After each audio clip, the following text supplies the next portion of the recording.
Malam itu, seperti malam-malam sebelumnya sejak aku tiba di desa ini, sunyi terasa begitu pekat, bukan sunyi yang menenangkan, tapi sunyi yang seolah menekan dada.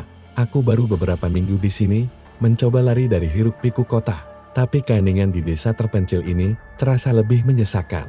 Tidak ada suara kendaraan, tidak ada obrolan tetangga, hanya paduan suara jangkrik yang sesekali pecah oleh lolongan anjing di kejauhan. Warga desa sepertinya punya jam malam tak tertulis. Begitu azan maghrib berkumandang, semua pintu dan jendela tertutup rapat. Seolah ada sesuatu di luar sana yang mereka takuti. Kejanggalan pertama datang di malam ketiga. Tepat tengah malam, aku mendengar suara ketukan pelan di pintu belakang, 3 kali tuk-tuk. Tuk, awalnya kukira hanya dahan pohon yang jatuh, tapi besoknya, suara itu kembali, selalu di jam yang sama. Setiap kali aku mengintip dari jendela, tidak ada siapa-siapa, hanya halaman belakang yang kosong, diterangi remang cahaya bulan. Rasa takut mulai merayap, membuatku ikut mengunci semua pintu dan jendela lebih awal. Sama seperti penduduk lainnya, pagi harinya, aku memberanikan diri bertanya pada Pak Tua, yang rumahnya tak jauh dariku. Ia sedang duduk di teras, menyesap kopi hitamnya, setelah mendengar ceritaku. Wajahnya yang keriput berubah serius, ia berbisik, seolah takut ada yang mendengar. Nak, di sini ada aturan.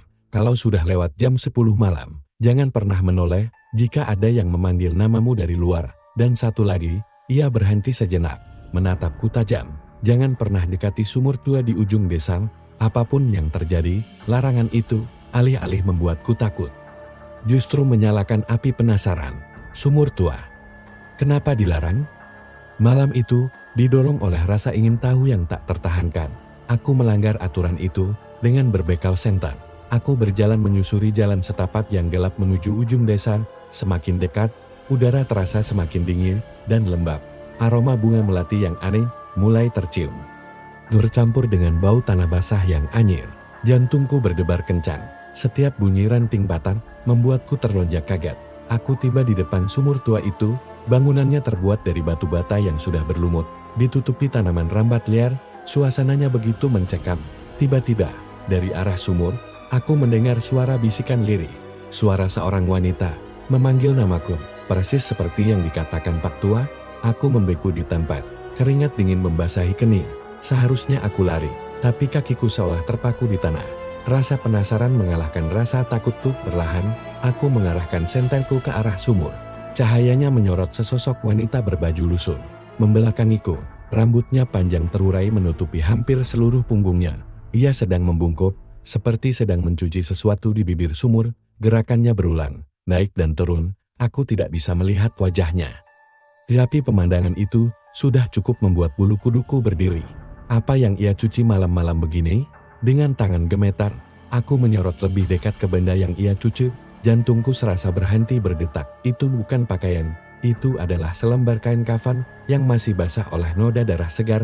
Saat itu juga, gerakannya berhenti, seolah menyadari kehadiranku. Perlahan, sangat perlahan, sosok itu mulai menoleh ke arahku. Aku tidak menunggu untuk melihat wajahnya. Aku berbalik dan lari sekuat tenaga, tidak berani menoleh ke belakang. Aku terus berlari hingga tiba di rumah, membanting pintu, dan menguncinya. Nafasku terengah-engah, seluruh tubuhku gemetar hebat. Malam itu aku tidak bisa tidur. Desa ini kembali sunyi, tapi kesunyiannya kini terasa berbeda. Bukan lagi kosong, tapi terasa penuh, seolah ada sesuatu yang mengawasiku dari kegelapan.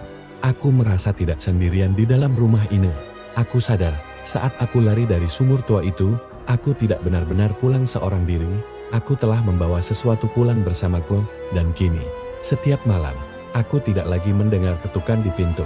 Aku mendengarnya dari dalam kamarku. Terima kasih sudah menyimak. Tetaplah waspada dalam gelap.